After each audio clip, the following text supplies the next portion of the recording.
जिन्दगीमा एकचोटि यो के रे के डाँडा कृष्ण के रे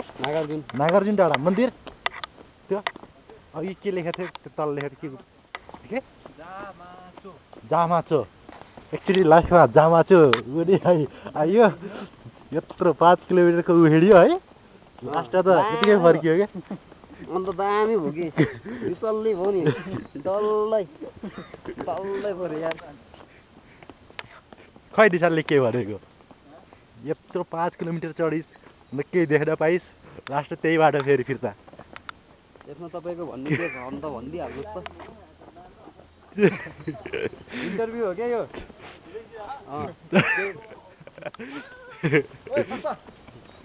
अलि बिस्तारै यार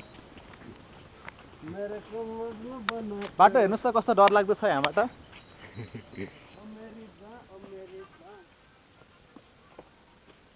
बिस्तारै खिच्नुपर्छ भने यत्रो जोरसित खिचिरहेको थियो के सफा हुन्थ्यो उकालो चढ्दाखेरि त सजिलो भएको थियो ओह्रालो चढ्दाखेरि कति गाह्रो झर्दा झन् कति गाह्रो भएको खुट्टामा त ढुङ्गा बाँधे जस्तै छ